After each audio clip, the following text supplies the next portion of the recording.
Hello guys, good afternoon. It's me, Blessa GP. Nagtapon kasi ako ng basura dyan guys, sa Max Value. Didala ko yung basura ko kasi napon ko dyan.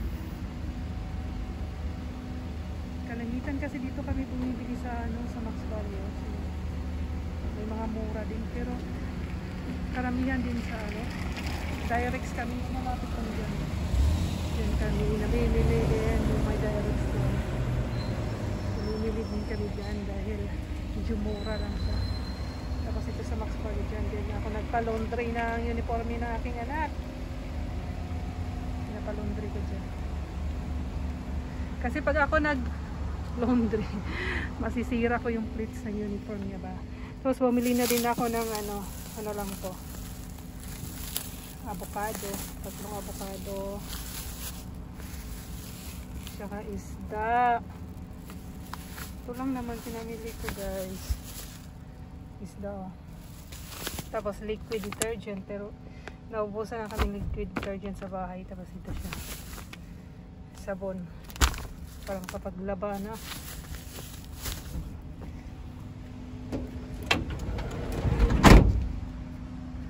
Tapos yung nakita ko kanina, yung sinukli ng yung tindira.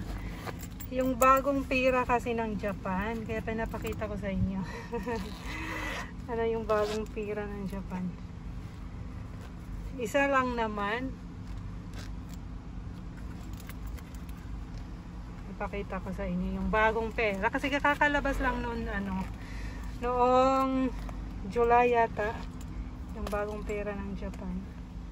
Nakita ko kanina, yun ang sinasukli ng ng tendera. Ito guys, sa siyang 1,000 yen.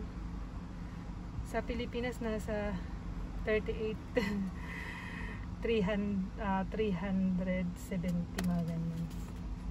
Hindi to isang lapad, 1,000 yen lang ito. Bago kasi ito, malutong na malutong. Kalimitan naman yung lumang 1,000 yen kasi ng Japan. Ito yung lumang 1,000 yen nila sa likod.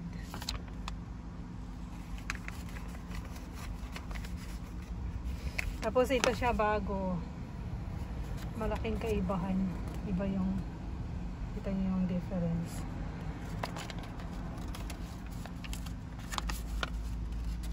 Katulad lang din siya, may bilog sa likod.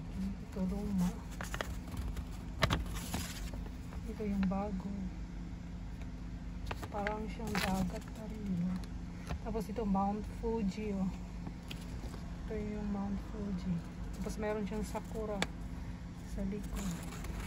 Pero yung bago nito meron siyang dagat. Ano kayang ibig sabihin nito? Siguro ibig sabihin ito nagiging mahal na yung mga bilihin, naging dagat na siya.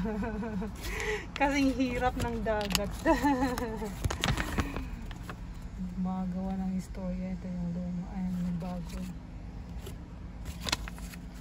Ito yung lumang singil. Nasa 380 pesos lang ito sa Pilipinas. Pero pag malaki yung value, pwede rin naging 400 pesos. Ito naman yung yung ichimang, diba? Yung isang lapad. Ito kasi yung isang lapad. Nasa 10,000 yen kasi yun. 3,700 sa Pilipinas ito guys. Luma pa rin yung nakuha ko. Hindi ako nakakuha ng bago. Ganyan lang siya. Papakita ko sa inyo. Tapos ito din, kalahating lapad. Luma pa rin. Luma. Wala pa akong nakuha ng bago kalahating lapad ito mga guys. Ito lang yung pera sa Japan. Ginto lang, singin. Katapos meron ka ng kalahating lapad.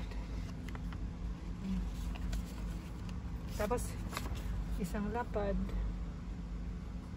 Ginto lang siya guys. Yung pera ng Japan. Tapos yung dyan, na siya, puro barya na siya. Bariya na siya. Ito na oh. Yung kalahati sa pinakita ko kanina na 1,000 yen. Tapos ito yung 500 yen.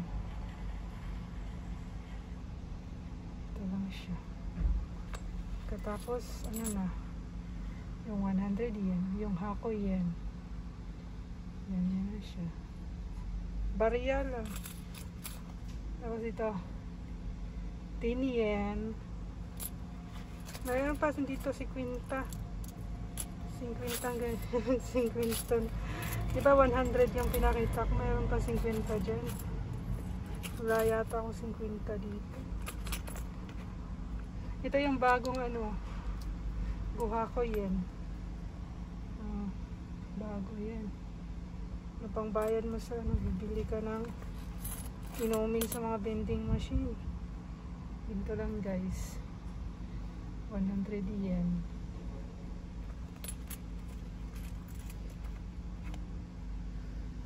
Tapos ito ay yen. Parang centavos ito sa Pilipinas. Diba? Ayan, nagulat ako. Oh, yen. May matanda sa lakat. Palis na yun ito siya. Palis na yung matanda. Makyat na rin ako sa sasakyan. Mainit ngayon dito guys. Napakainit sa Japan ngayon.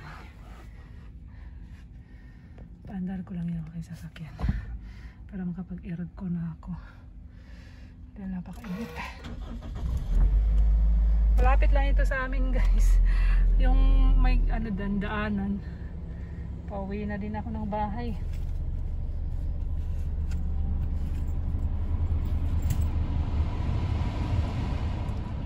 Tingnan nyo, 33 degrees sa Japan guys. Napakainit ngayon. Wala yata akong ano, yung 50. Ito naman 5 to 5. Ay, nahulog na. Sa ilalim. Wala akong 50. Pakita ko sa inyo yung 50. Ito yung may butas oh. May butas sa gitna. 50 ito. Yan lang ang pera ng Japan guys. Konti lang yung pera namin dito. Hindi marami. Sa Pilipinas meron kayong 50, 20, diba? Dito wala. So ganyan lang guys. Thanks for watching my video.